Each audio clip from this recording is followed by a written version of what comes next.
The honeymoon phase of South Africa's Government of National Unity, or the GNU, is officially over. More than a year into the experiment, rising tensions and a budget deadlock have exposed deep fractures within the coalition, with President Cyril Ramaphosa defending the original intent while quietly courting new allies. The ANC's balancing act is growing more precarious and more revealing. Welcome to the Leandro Show, where I look at those stories that affect every South African in some other way.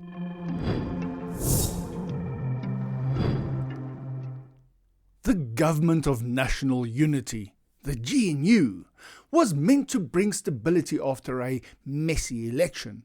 But more than a year later, it's looking like a fragile patchwork held together with political duct tape. And the ANC knows it. After bungling the national budget, not once, but twice, Parliament came to the edge of collapse. The embarrassment forced the ANC's top brass, its National Executive Committee, or NEC, to rethink the whole GNU project. President Cyril Ramaphosa still insists forming the GNU was the right decision. But actions speak louder. The ANC is now shopping outside the GNU for fresh support.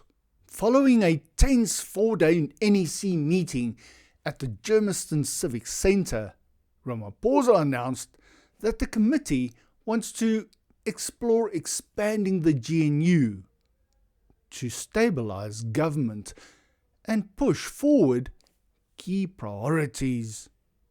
DA, heads up. The move signals a shift from defending the coalition to quietly admitting it's not working as planned. Ramaphosa said the NEC would begin by engaging current GNU partners to assess how far the coalition can stretch. But the real message is clear. The ANC is looking for new allies to rescue a project that's losing steam fast. It took the backing of opposition parties like Action SA and Build One SA, who aren't even part of the GNU, to pass the budget. That's not unity, that's damage control. Ramaphosa called it a real demonstration of acting in the interests of the people. But behind the scenes, DA tantrums, court cases, and the firing of DA Deputy Minister Andrew Whitfield told a different story. The coalition's biggest players are at war with each other. The ANC isn't hiding its frustration anymore. NEC members are fed up with the DA's antics. But rather than kicking them out and risking market chaos, the ANC wants to dilute their influence by pulling in more parties like Action SA and the National Coloured Congress, or the NCC. ANC insiders say cabinet changes are inevitable. If new parties join, ministries will be reshuffled and some deputies will be shown the door. Even so, Ramaphosa continues to tiptoe around the issue, choosing vague diplomacy over straight talk.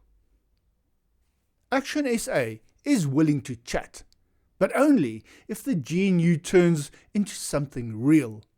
Chairman Michael Beaumont made it clear they won't join just for seats. They want reform. As for the NCC, Fadil Adams isn't playing ball. Not while the DA is still inside.